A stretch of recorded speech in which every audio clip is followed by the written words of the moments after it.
going. You were both here last time, right, talking about home ownership? All right, so this is going to segue. This is the other side of that. This is the rental property. Last time we were here, we were talking about home ownership, and we had some discussions about how we might change some of our housing stock to increase home ownership. And one of the things we said was, well, let's set a beginning goal. We had Butler County, we had the state of Ohio, we had the U.S. The U.S. was the least stringent goal, and we said, well, let's start with the one that's closest to us. And if we could hit that one, then maybe we can go for Ohio. And if we can get to Ohio, then maybe somewhere down the road, 10 years from now, we can look forward. So I said, okay, well, based on that discussion last time, as we get into rental, I'll incorporate what we said for home ownership into this discussion on rentals. And so you're going to see, and I'll try to remember to show you where we came up with that. But you two will know where we were at and how we got there. So this is the other side of the housing. We did home ownership last time. This is rental housing. And we're going to talk about real quickly, especially with four of us, single family versus multifamily mix of rental housing, subsidized housing and the effect it's had on Middletown, rental registration and licensing that other communities do around the state, and then the optimum number of total rentals for the city of Middletown as a percentage of our housing stock. And to remind you of some of the stuff we've had before, this is 2015 census.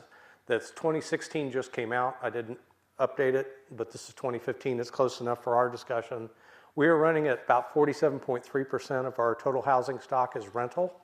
When you back us out of Butler County, the entire county, the rest of the Butler County is at 27.7%. So we have 20% more rental units than the rest of Butler County combined. So it's hard to read. I apologize. Those are not just single family. Those could be apartments. No, those are just rentals, 100%, period. You've probably seen this before, and I apologize, it didn't show up on the wall very well, but this is our percentage of rental housing by census tract. You probably saw this back in 2017 and early 2018, probably at that first May meeting when we were talking about some of this. You can see everything in red is above Ohio and above Butler County. And so you can see the yellow is in the neighborhood of where Ohio is. The green is better than Ohio.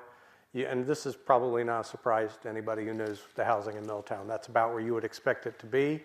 Go ahead, please.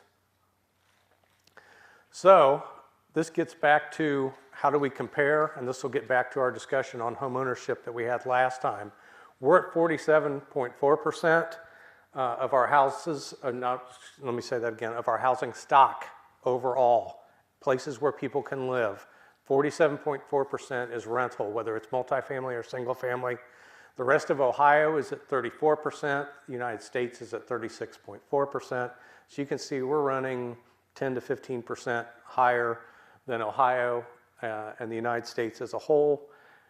Butler County is a little bit of an anomaly. They're actually better, and so I tend to discount them a little bit. I know we're in Butler County, but I think it's more probably reasonable to start with Ohio and the U.S. Go ahead, please.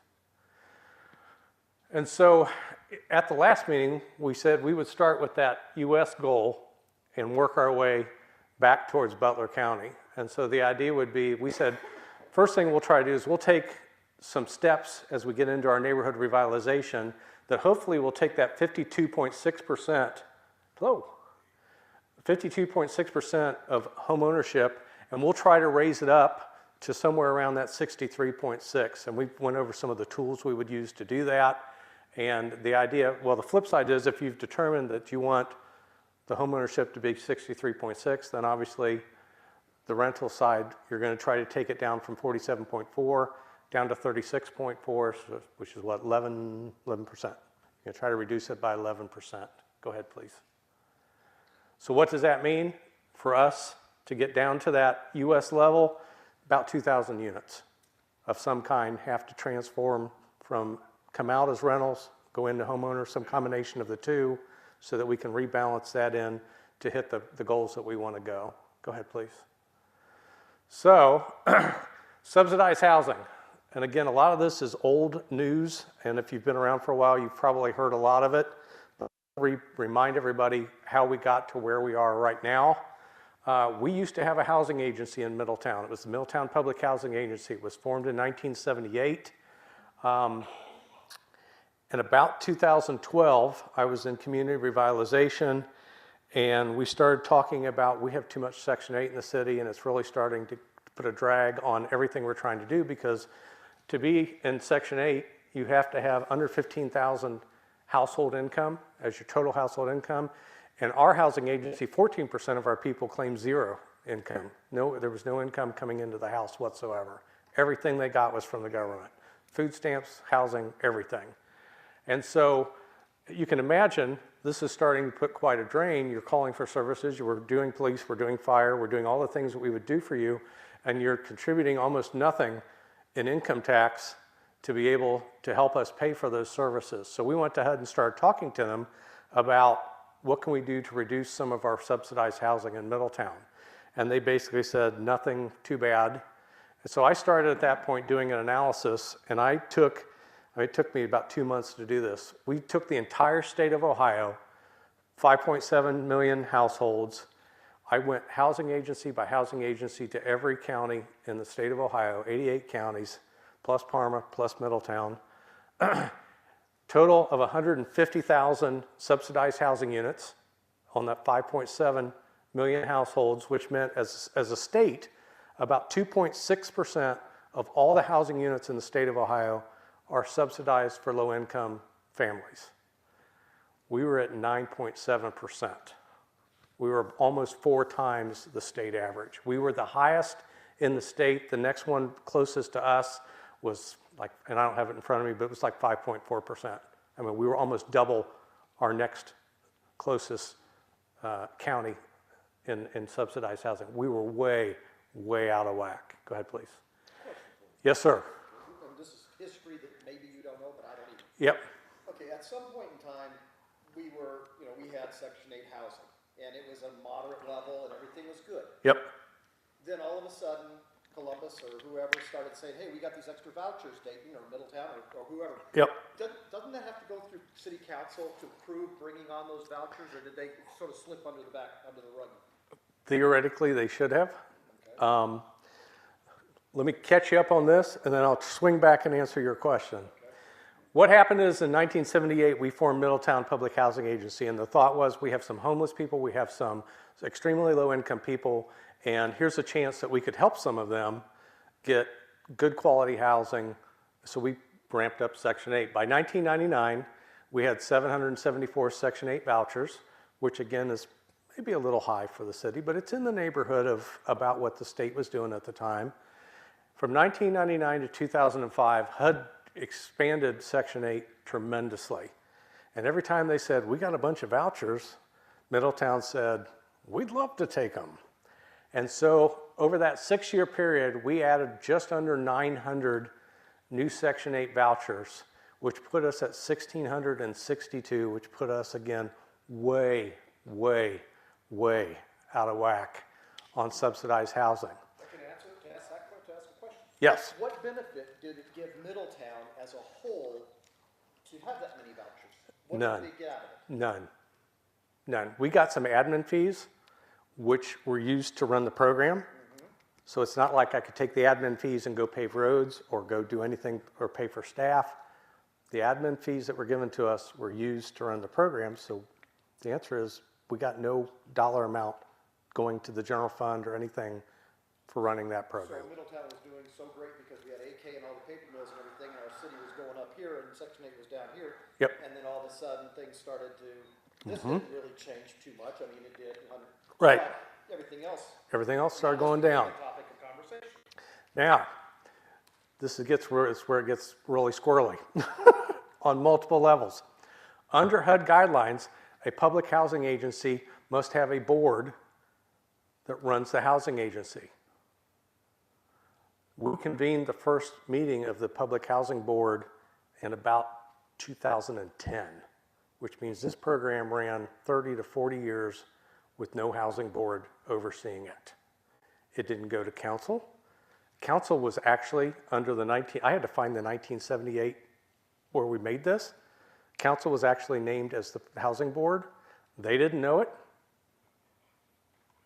And so from 1978 to 2010, there was no meeting of a public housing board in the city of Middletown, ever. And when we brought that to HUD's attention, they said, well, that's not possible. I said, really? You've been auditing this for 40 years. Where's the board minutes? Well, we don't see them. That's because there's never been one. Well, you couldn't have run that for 40 years and nobody known. I said, the paperwork speaks for itself, guys. Up until 2010, there had never been a meeting of the housing board. The thing had run itself. And so the company that was running this for us got paid on the number of vouchers that they got. They got a dollar amount for every voucher. So every time somebody said, you want 900 new vouchers? They went, hell yeah, I can make. And so the people who were running it drove around in a Hummer and an Escalade, and they were clearing $1 million a year in profit running our housing agency because we took all those new vouchers. It was a disaster. Go ahead. And what happened is, not only did we take on all those vouchers, and this is what they were trying to do. I understand the thought process, but it was, again, more bad decision making. We brought those vouchers in to help Middletown residents. We didn't want to import a bunch of people and fill up homes with poor people. We brought those vouchers in to help Middletown residents. So we said, if you're going to get on a Middletown Section 8, you have to live here. We're only going to help our own. What they didn't think through was, not only did we fill up our 1,662 vouchers, we brought in hundreds of families who moved to Middletown so that they were living in Middletown in case a voucher opened up and they could get the Middletown preference for living here. We imported them. Yep. Yes. So not only did we go from 770 whatever vouchers to 1,662, we had this entire second range of people covering in the city, hoping that a voucher would open up later and they could go, I live in Middletown, I should get one of those. And the end result is, over a 15-year period, we brought in an additional 1,263 families that made less than $15,000 and brought them into this community and kept them. Terrible, terrible. We imported over 1,000 poverty families. And you can see Ohio went up during the recession from 7.8 to 11.5% poverty. We went from 9% to 21%. It's hovering right now. The latest numbers that I got were somewhere around 25% poverty in Middletown right now. Tough. Go ahead, please.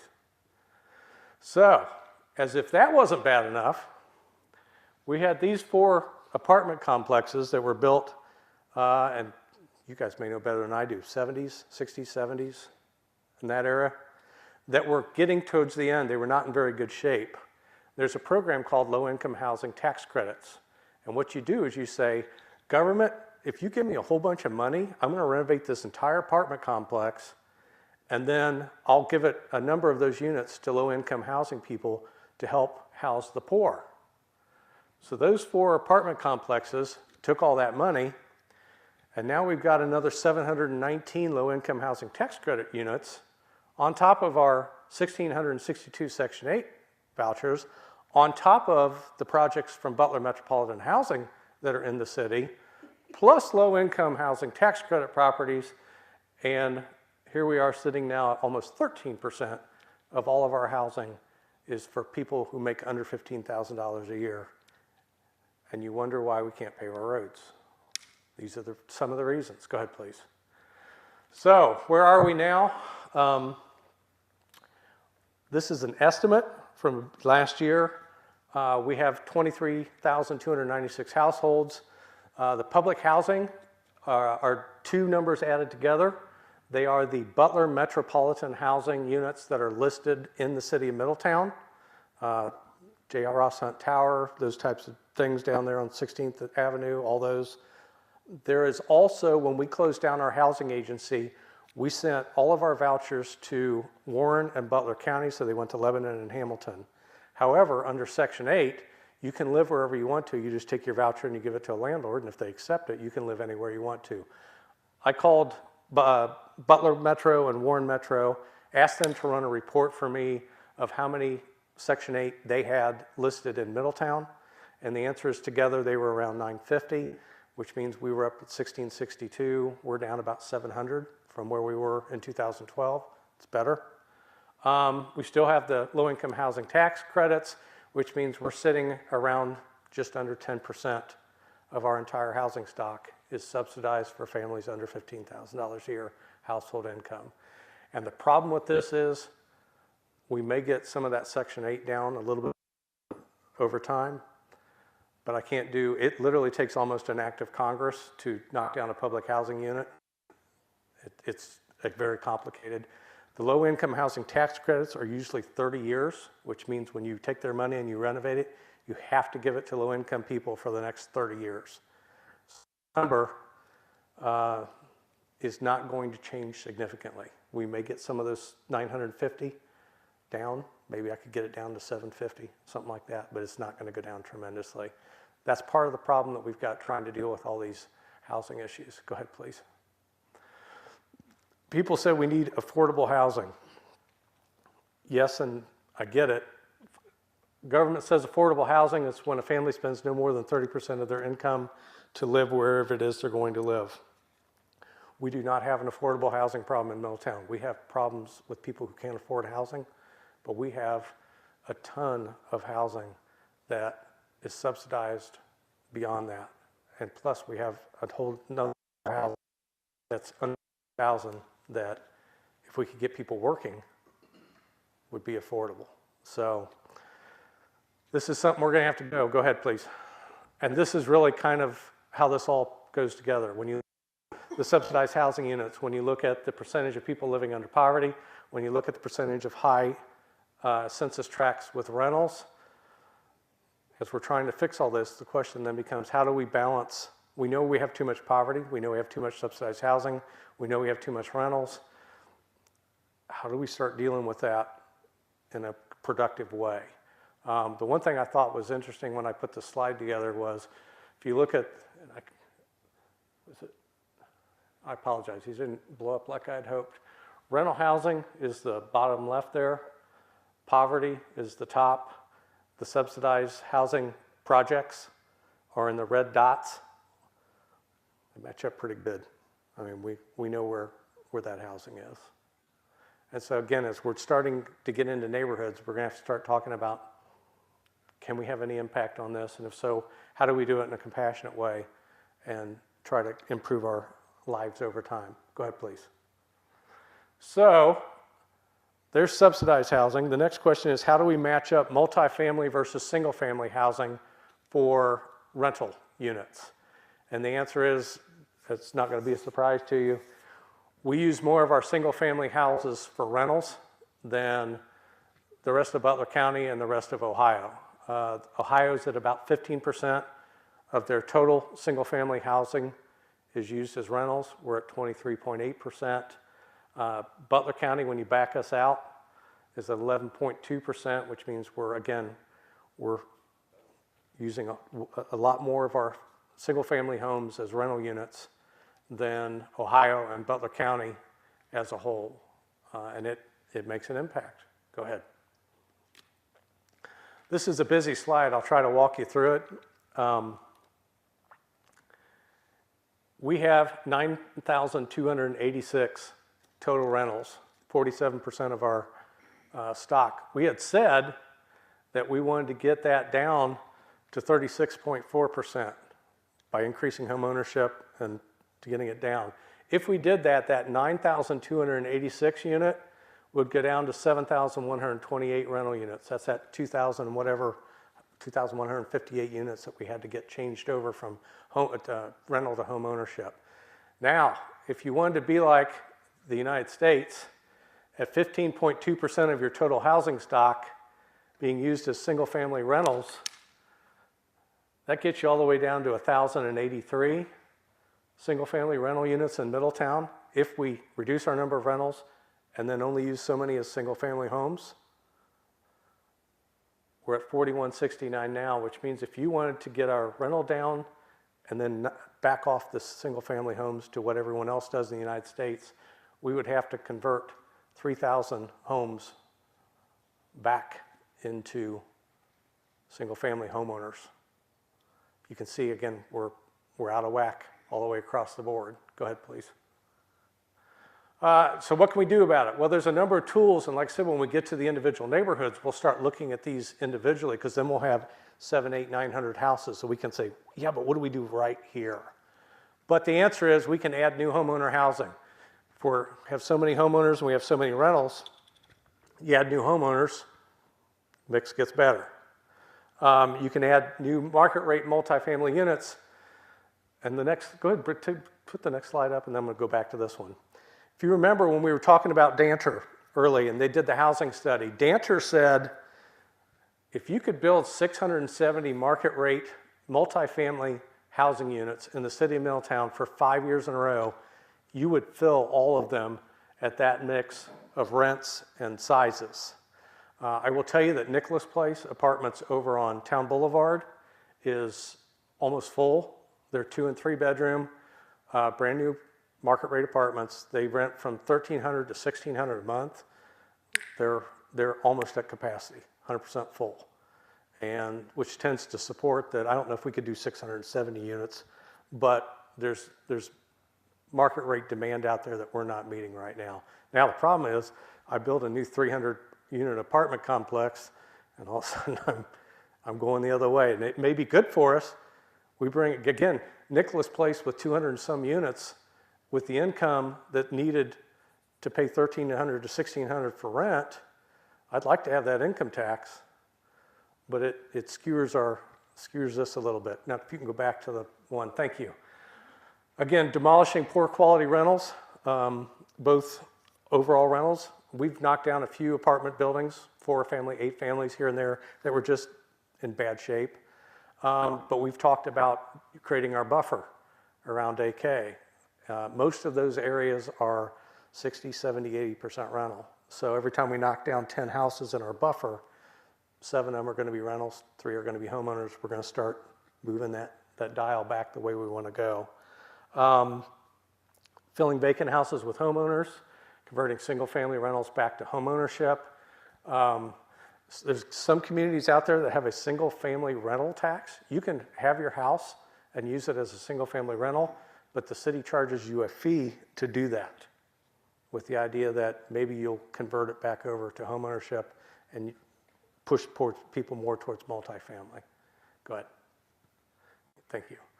So, the 2 articles I gave you tonight are in our last topic, and that's registration and rental licensing and things like that.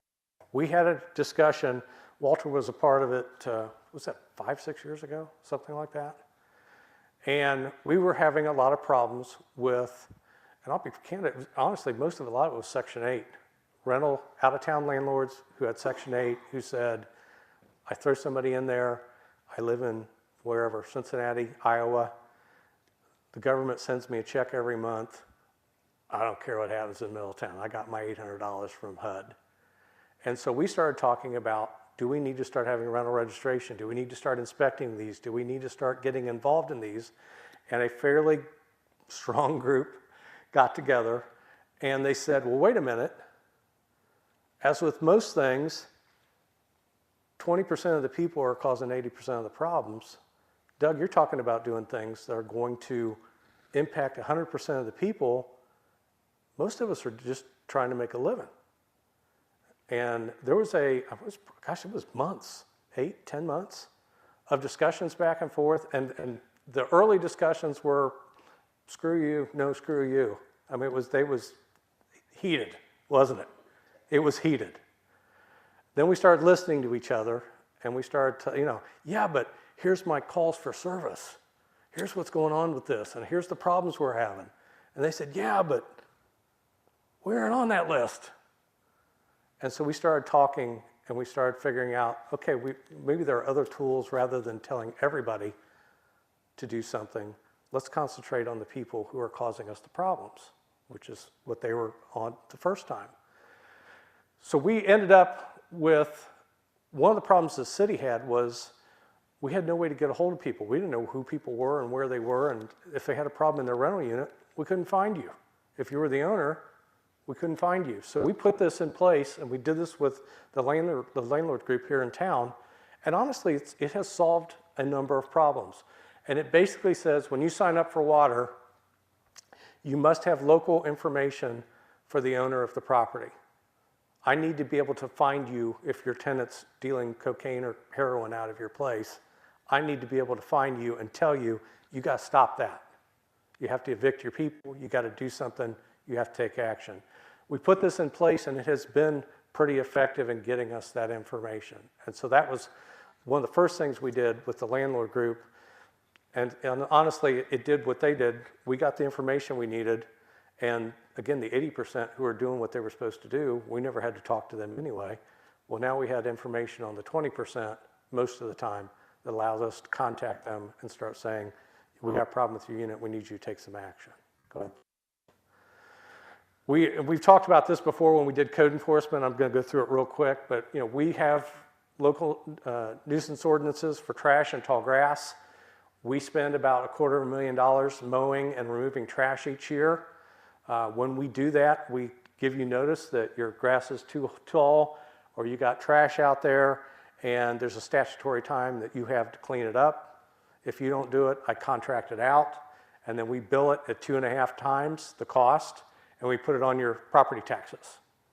And then when you pay your property taxes and you pay that lien, it goes into nuisance abatement, and we use it to mow other stuff and pick up more trash. Go ahead, please. This is from last year. We did, 8,000 inspections. You can see the numbers that we resolved voluntarily. Most people will try to get it done. They will try to get things put back together for us. The ones that don't, we went ahead and abated those. A total of $4,000 abated properties. We billed in 2017 $688,000 against properties, liens against properties for nuisance type violations. We get about $250,000 to $300,000 of that back each year when people are actually paying their liens back. And so we continue that cycle. Go ahead, please. And then we talked about the chronic nuisance ordinance. If there are 2 drug-related or 3 property-related nuisances over any 6-month period, you get a notice from us and you're deemed a chronic nuisance property. Once you're a chronic nuisance property, if we go back out for anything, we charge you for the entire city's response. So 2 overdoses in 1 apartment, we notify the landlord, we notify the owner, you gotta take some action, they don't take action, we go back for a 3rd one, we bill you for the police, the paramedics, everything, that all gets billed to you. We gave you a chance to fix it, you didn't, now it's on you. Your taxpayers are not gonna pay that for you on an ongoing basis. The reason I go over these things is we're gonna talk now about registration and licensing. When these guys were talking to us last time, they said, you have these tools, chronic nuisance, you can mow the grass, you can pick up the trash, you can do these things, and if you have the information on the homeowner, why do you need to do any more than that? That was, and so that's what we've been doing the last 2 or 3 years, and in most cases, it worked pretty well. Major Warwick in January, I gave him some clerical support, and he has been working the chronic nuisance ordinance this entire year. We have been very effective at tracking down landlords, even out of town, out of state, and saying, you got a problem. And they go, well, do I have to evict him? They go, no, I'm just telling you, you don't have to evict him. But if you don't, and there's another problem, we're going to bill you for it. And so almost every time they have initiated eviction and they've gotten the problem people out of there. And Andy's done a great job of working that nuisance ordinance. So go ahead. I bring this up not as an endorsement, but I'm trying to educate everybody that is here on what other people do and how it's worked. And the reason when we talked about these 2 articles I gave you, I try to give you both sides of it. one of these articles, and I don't remember which is which, is going to say rental registrations and licensing and inspections it helps the community improve the quality of their units and compliance with their ordinances and all that. And the other one says there's no evidence whatsoever that rental registration and inspections does any good whatsoever in doing those. So again, I try to give you, whoever comes tonight or gets it later, I try to give you both sides so that when we talk about things later, you've got an education of the entire. Yeah, there's some good, but the other thing I like about these two is they kind of explained why they don't think it's effective, why they think it has been effective, and they give you some examples. So it gives you a nice, global picture of what this is and what it can do, and where it has worked and where it hasn't worked. Again, I'm not endorsing, I'm just trying to make sure when we talk in the future, we'll all have best practices and an understanding of what's going on. So go ahead, please. There are a number of communities in Ohio that have rental registration in some manner. That's a partial list. A lot don't. Go ahead. I wanted to give you an idea on 3 or 4 of these. Fees, low end is nothing. We require you to register your rental unit, but there's no fee. Others have $160 a unit, which means if you're a 4-family, you're paying that times 4. If you're a Nicholas Place with 200 units, you're paying 200 times whatever that is. Time to register. Some do it at any time there's a transfer of title. Some say every 2 years you got to update your information. Some say annually you have to come in and fill out this stuff for us. Inspections go from none to exterior compliant. If we drive by and we don't see any code enforcement, we don't worry about you. The really nasty ones, you have to have a full inspection of the unit before it can be rented. You have to deal with lead paint. You have to have all your property, your electric, your plumbing, everything up to code. And if you haven't done it, you have to escrow the repair costs until it's done. I mean, it's draconian. I mean, it's bad. Fines for non-compliance, some are none. Some have a civil fine daily. There's a couple communities that if you violate this, it's a 4th-degree misdemeanor. You can be arrested, which I think is a little harsh. Crime prevention, most of them are at none. Some require criminal background checks on all your tenants. At the high end, there's actually a crime-free addendum that has been floated around. I don't know if it's ever been challenged in court yet, but the idea is that whatever your lease says, you add this addendum on, and it basically says if you violate any of these statutes in the city of Middletown, you agree that it's a major violation of your lease, subjects you to immediate eviction. Some communities work on that. So the answer is, beyond our nuisance ordinances, beyond the chronic nuisance, beyond the information that we get at water, as we look at these neighborhoods going forward and we pick a neighborhood and we start looking at the rental units, is there anything more that we think we should be doing? I'm not suggesting that there is. I think if I was going to suggest something like this, I would want to be able to come to you first and say, we are doing every single inspection we can do with our code enforcement, with our chronic nuisance. In other words, everything that we have on the books, we are using fully, and I still can't deal with the problem. Then I might say, what other tools can we look at? I don't think we're there yet. We have very few inspectors in the city. We just simply don't have the cash right now to do it. So I wanted you to be aware that these things are out there, but I'm not endorsing them. But at least you've heard, when we're talking about rental property and how we can look at it, you're aware of what other communities have done. Go ahead. And then we're always going to come back to gentrification. If we make global changes to people and we do things, in other words, we drive, say I reduced Section 8 in the community by 200 units. Those 200 people got to go someplace. What are we going to do with that? We're going to have to talk about. I will tell you that, I ran Section 8 for a number of years before we closed down the housing agency. And in the same way we talked about landlords and 20% cause 80% of the problems, I will tell you that probably 85 to 90% of people on Section 8 are just trying to get through their day. A lot of them are disabled. A lot of them are seniors. A lot of them are single mothers that are doing the best they can. And then you've got the 10%, 15% that are just idiots. And so, if I take 200 Section 8 units and we get them out of the city, and we all agree that that's a good thing, if 90% of them are good people who are trying to get through their day, that means 180 of the 200 we're displacing that we maybe don't want to displace.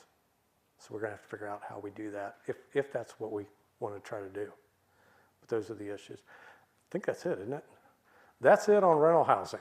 We're going to look at, again, we'll talk about things as we get into certain neighborhoods and we pick a neighborhood. The idea will be, okay, we've talked about globally what we're going to do, but like if Ryan's building a bunch of homes over here, that's great.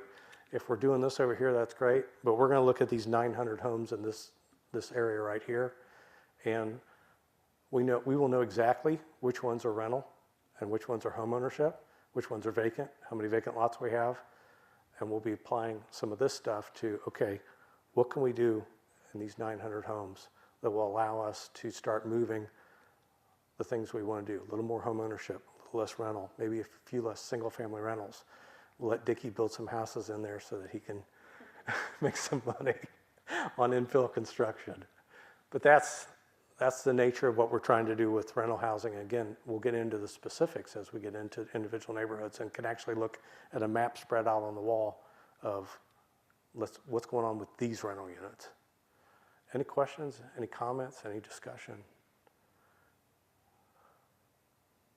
Just for some clarity and perspective, what's the average household income in Middletown? I will get that for you. I'm going to tell you it's Around 40, what? 45? yeah, 40, 45 in that neighborhood. Yes. Julie, would you write that down? And I'll look that up tomorrow in the census. And because again, they just released 2016 numbers. I'll get the latest numbers and I'll send it out.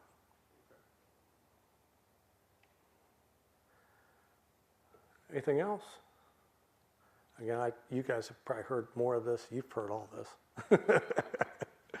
But you can see how it all is going to tie together when we're going to talk about home ownership and we're going to talk about vacant houses, and we're going to try to eventually pull this all into one plan so that every action we're taking is strengthening the things that we want to try to do in the community.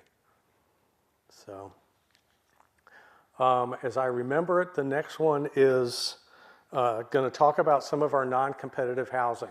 We have, I don't remember the exact numbers, but we have several thousand too many two-bedroom homes in this community. There's some market for two-bedroom homes, but now when we talk about rentals, a lot of those have converted to rental because people don't want two-bedroom homes. So again, there's some market for that. We have probably 2,000 to 3,000 too many of those. We've talked about some of the small homes we have that's 700, 800 square feet. Those are not as competitive, and we have much more than surrounding communities. And so I'll go into each of those and we'll start talking about those. And again, what I think you're going to see, it's all going to tie back together again, that many of those have converted to rental because people don't want to buy them as home ownership anymore. And so again, then we're going to talk about the buffer around AK. We're going to talk about the fact we want to reduce our rentals. And I think what we're going to find when we get into whatever this neighborhood is that we're going to eventually pick, we're going to see again, those two bedrooms, a lot of them have converted to home ownership. So I can tell you that we have, when NSP was going, one of the things we did with some of those houses is we added a master suite to the house and made it a 3-bedroom. That way it was, if the bones were good, the house was still solid, and there was enough land that we could add a 3rd bedroom, a master suite. That's one way you could look at those. Some of those others, depending on where they are, if they're around the buffer, we may just take them out. But those are the kind of questions we'll talk about the next one. And so I appreciate your time, 40 minutes. Anything else? I'll let you guys get out of here. I appreciate you coming. I know it's a lot of time, but again, I'm trying to take everybody through this slowly so that when we get to the other side of this, everybody can feel like they understand where we're at and why we're doing what we're doing. And hopefully you guys can help me explain to the rest of the community how we're looking at this and how we're going to try to pull it together. So thank you for coming. I'm very grateful. Have a good night. Thanks.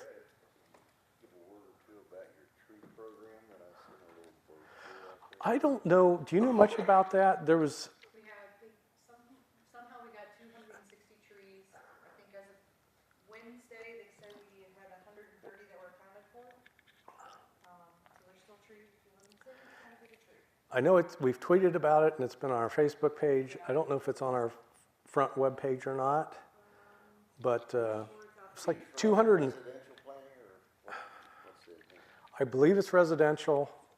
Residential anywhere in the city limits, it's a, nonprofit organization that kind of helps beautification efforts and environmental concerns.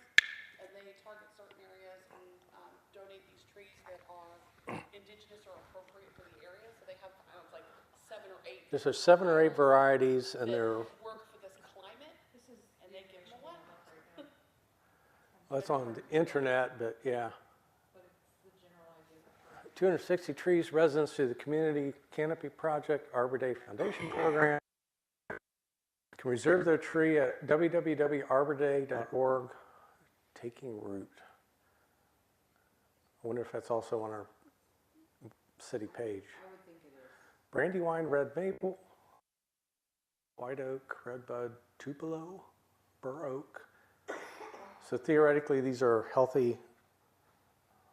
The ash borer won't eat them. You don't need a backhoe to plant them, I tell you. What's that? You don't need a backhoe to plant them. That's my understanding. I'm guessing they're gonna be little tiny saplings. Who actually has them?